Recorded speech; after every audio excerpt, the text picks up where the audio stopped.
Hi, and welcome to episode 85 of the Path to Profit podcast. And today's episode with Dr. Manette Riordan, and I'm still Brad Dobson. Today's episode is about leverage, the creative entrepreneur's best productivity hack. We love productivity hacks. Mm-hmm. We tend to spend a lot of time on Flipboard, reading articles and buying books on productivity and habits and getting more done. Right now we're listening to Gretchen Rubin's book, Better Than Ever. That's all about habits, or actually I'm listening to it. You haven't started reading it yet. Yeah, she bought me a copy and said it's mandatory reading. It's really good. And listening to her on Audible, she's hilarious. She's super funny. So highly recommend Gretchen Rubin. Anything that she's doing is super fun and well-researched as well. Yeah, she had a good interview on the Tim Ferriss podcast recently. And then her own podcast with her sister is pretty funny. Yeah. So anyway, we're big Gretchen Rubin fans. But back to the topic at hand, productivity hacks, and leverage is one of the best and yet often the most difficult for creative entrepreneurs to understand. What does that mean? How to implement it? How to get started? So we want to talk about what leverage is. How do you get started leveraging? Building a leveraged business model. Like there's leveraging time and tasks, but there's also a leveraged business model. How do you leverage your relationships with people to grow your business? And what is the connection between leverage and productivity? Why are we bringing these two things together today? You want to share the quote? Sure. This one's from George Soros, who's a billionaire business guy. It is much easier to put existing resources to better use than to develop resources where they do not exist. This is so hard for me. It's so true, though. It is so true. So you don't get to always embrace your bright, shiny ideas. Yeah. Sometimes you maybe polish up the bright, shiny idea that you completed a couple of years ago. And put it out into the public. Which is kind of the basis of leverage. It is the basis of leverage. Well, I would say repurposing things that you've created is one definition of leverage. And I'm glad you knew who George Soros was, because, totally had no idea. I just like the quote. You're so lost. I'm not lost. I just found a really cool quote. And leverage, by definition, means to use something we have or have access to strategically and intelligently to get the best result. And if you really want to be strategic, make that the best result for all involved. Yeah. And I love that, adding on that last piece of the best result for all involved. Sometimes all who are involved, is you as the solopreneur. Sometimes it might be you and your family that can be invited into creating more leverage of your time and tasks.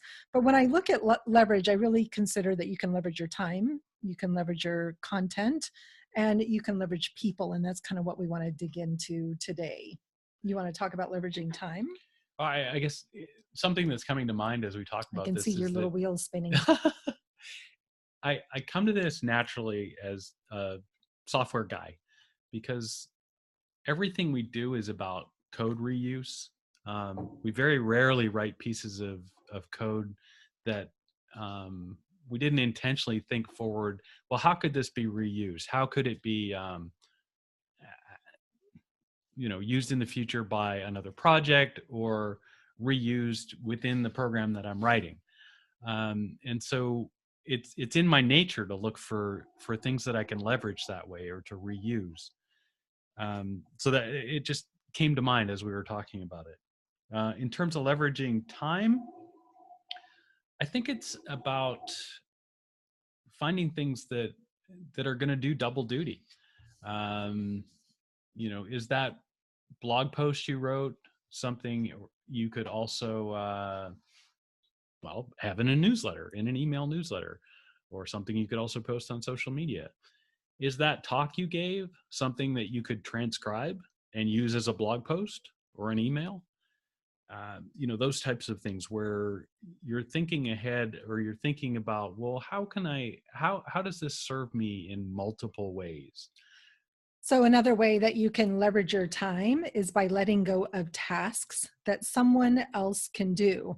They might be able to do them better or faster. Mhm. And when you, every time that you free up your time as a business owner, it frees you to do the most important work, which is usually sales and marketing, connecting with people, going to networking, doing speaking, like Brad referenced as speaking. So, if you were to actually let go of tasks that someone else can do, what would be different for you, right? What would change for you? We ask ourselves and our clients this question a lot. Yeah, and trust me, I get it if you're sitting there saying, "Well, I can't afford to hire somebody." We are definitely there in lots of ways. We've been there in lots of ways. Sometimes you just simply don't have that opportunity. But um, So can I give a different example of that?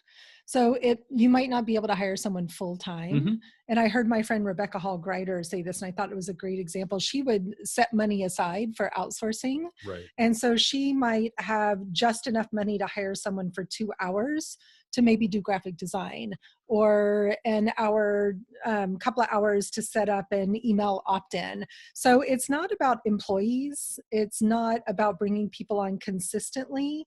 It can be very much on a project by project basis, where as you have the cash, you outsource. But you can also look at outsourcing much more personally, hiring a housekeeper that comes out of your family money, as maybe your business can't do that yet, but your family is committed to that. Asking your family for help. I remember a couple of years ago, Brad and I were walking on the beach, and I'm like, I can't keep doing all the cooking and grocery shopping. And it wasn't that anybody said I had to do it. I just did it and felt like, oh, it's my job, Mhm. right? Because I'm the one who actually likes to cook, and I actually like it when I go get the groceries, right? So I was totally caught up in my own story that it had to be me. And I told Brad, I can't do this anymore. And so now we share the grocery shopping. Everybody in the family shares with the cooking. Both my kids are amazing cooks. We're down to one kid. I lost one of my cooks, and ultimately we got to the point where we hired a personal assistant to come in and do some of the shopping to take Right. that completely off of our plates. So sometimes it's personal. We hired a gardener a couple of years ago because we were tired of the way the front yard looked, and we weren't having the time to get out there and do the weeding, right? Yeah, So it's and looking at all the different ways you could be leveraging your time, not just in your business. yeah, and for the business, or actually for personal as well, I'll give you the example of a bookkeeper. Um, in that case, even if we couldn't afford it, it's still cheaper for us to have a bookkeeper than for us to do the stuff ourselves. Because what would happen, and this, the same is true for tax stuff. What would happen is I do a poor job of the books, I do a poor job of the tax stuff, and because it's just not in my skill set, and It cost you we'd money end at the up end of the day. yeah, we'd end up not getting the 3,000 or $5,000 back in tax gains that we should have. Well, that's a lot more money than it would cost me to have the bookkeeper and the tax accountant. For the So, whole year. right. So, Yeah. are there other things like that? Yeah, if if we weren't paying for a gardener or paying for someone to clean the house, we would just have no time and no spaciousness, like we talked about in the last Podcast about episode, slowing down. to Hmm. to have the opportunity to do what we're doing. So sometimes there's actual life decisions that you need to make related to those as well. But And it may mean sacrificing something else in order to make that happen. But it's going back to what we talked about in slowing down to speed up.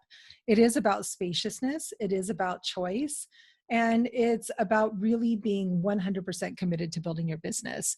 And I have found so many people that talk about building their business and growing their business, but when it comes down to it, they keep themselves really stuck by playing small, by not looking at what they could be leveraging, by being completely stuck in perfectionism. So they get a lot of things going, they get a lot of things in process, but they never actually get them going because they're waiting until they feel right. So that is a big journey towards leverage as well, is letting go of your own perfectionism.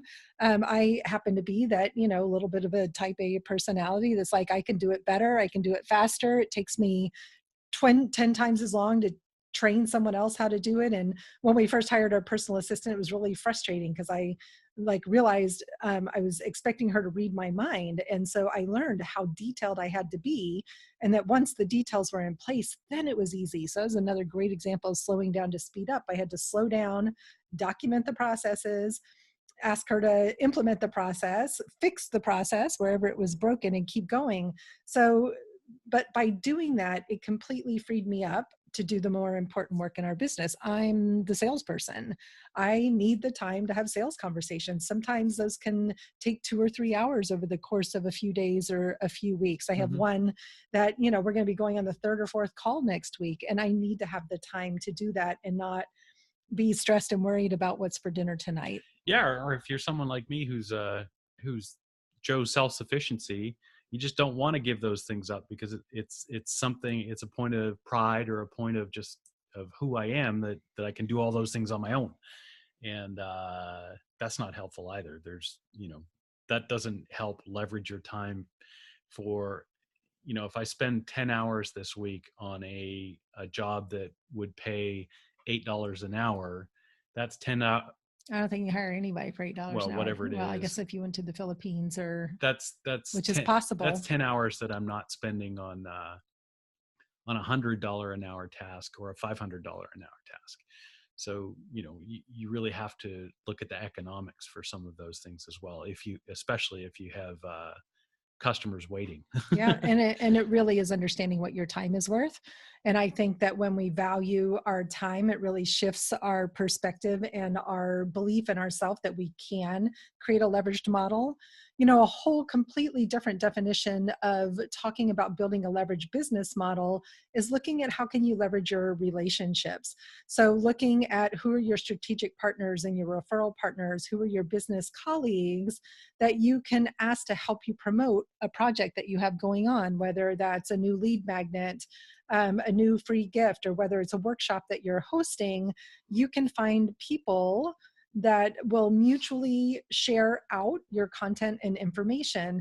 And collectively, the reach is so much bigger. And I found myself really resisting reaching out and asking people for support. I had to really dig deep about, one, feeling like my stuff was good enough, two, feeling like I wasn't too small, three, thinking I had to do it all by myself, and four, knowing who to ask, how to ask, when to ask. All these things a couple of years ago got really caught up in my head about inviting partnerships and asking people for support.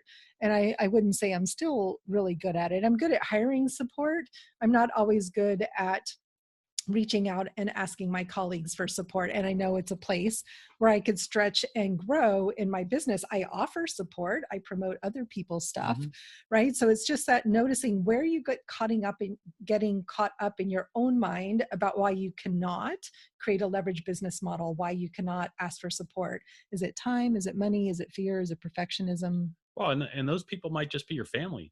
If it's, maybe you're small and you've got 50 people in your Facebook, that's okay. You can still ask those people for help and leverage those people.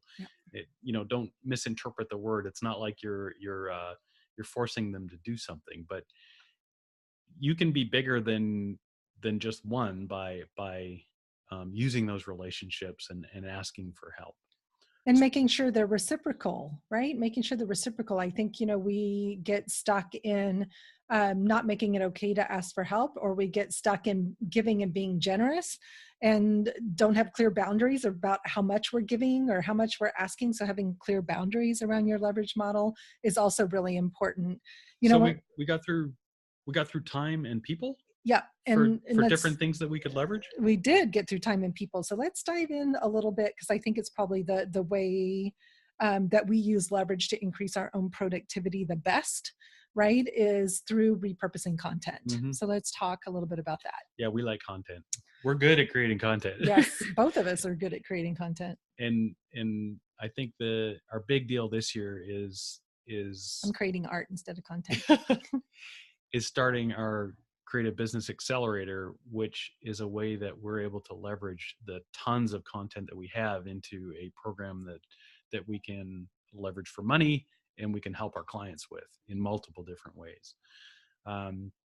So but overall, from a content perspective, there's just so many things that you can do with not a lot of technology. I'll give you the example of this podcast, and we talked about this a little bit in the last episode.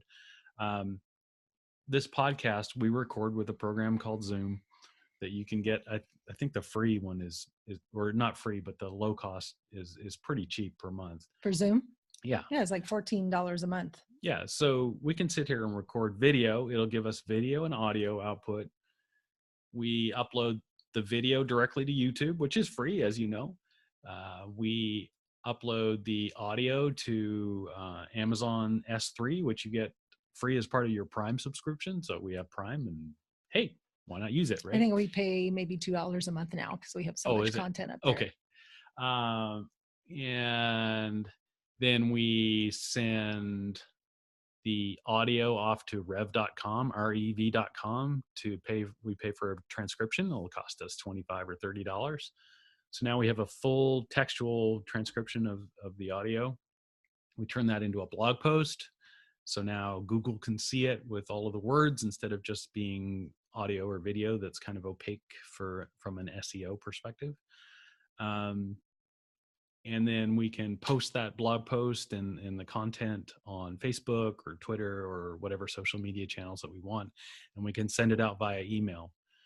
So that whole, us sitting here for a half an hour and talking about some great content or great creative things, we can turn into just a whole bunch of things. And that's really what we're talking about as an example of how to leverage content. Another example of that would be the book that I wrote in 2015, The Artful Marketer.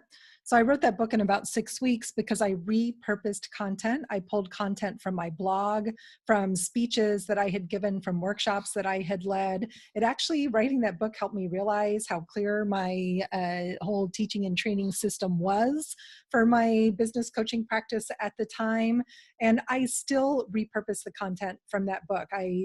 Part of it became a lead magnet called Rapid Growth Results. Part of it we use over and over and over again in our live workshops and training. One-page business plan. Our one-page business plan came from that. I have turned it into different speaking opportunities where I speak about different aspects and topic of the book. We've used it in newsletters, emails. So one book that was a summary of all the content I'd already created and then made all that content better. And you leveraged me into an editor. And I leveraged Brad into an editor, yes, although we did have a paid editor for that one as well. And then from there, we also have been able to consistently leverage that into sales, into content, into credibility and social proof that I know what I'm talking about. So whenever you create one thing, I always like to ask, how else can I use this? Mm-hmm. In fact, at the end of last year, we did a content audit. I don't know if we actually talked about that on the blog. That would be probably a good topic to talk about, or maybe go back and see if we discussed doing that. But we did a content audit of everything that we had created so far, and mostly stuff that I had created over the last 5 years. It was a lot. Yeah, there's a lot of stuff there. There's a lot, but when it came down to it, there's maybe 3 core topics, and kind of as an umbrella for the Path to Profit Academy, our areas of focus are money, marketing, and mindset, and productivity is kind of under that umbrella as well. I often think of time management and productivity actually as a mindset challenge more than any kind of practical, tactical thing that you can implement. It's really understanding what's happening, why you're not getting the things done that matter. But to me, learning how to look at your business and say, how can I effectively leverage my time, my content, and my relationships, right, in order to grow my business this year? What can I take off my plate? And we actually have taught our clients how to do this on a weekly basis as well. And we have a couple of key questions that we invite them to ask. You want to share the questions about the task list? These ones here. Mm-hmm. So what other use could I put this particular book, worksheet, podcast, whatever? What other use could I put it to? And then just looking at your weekly task list, ask about every item on your giant to-do list. Right. Is it urgent, important, or even necessary? Could someone else do this better or faster? If I were to give up my free, if I were to free up the time spent doing that, I'd be able to do X. How much could you do by freeing up your time? And then additionally, when you're looking at any effort, ask yourself, will this effort help me in multiple ways? Not everything's going to be just the golden goose. I guess that's a good example. It's Yeah. not going to keep giving, but I'm pretty sure that a lot of the tasks that you're doing are things that you could use in different ways. That talk that you're working on could turn into a blog post, or vice versa. That type of thing. Are you messing around in your bank accounts or QuickBooks? Could you look at reports and get information for your bookkeeper at the same time? Anything like that. Does that make sense? Totally makes sense. So I kind of put him on the spot with the questions there, but it's that whole concept of learning to look at what you've said that you want to accomplish and really deciding, is it urgent, important, or even necessary for you to do this? Could someone else do it better, faster, cheaper than you could do it? Because remember, as the head of your company, the primary salesperson, and the primary creative designer, writer, programmer, photographer, whatever, your time is very valuable.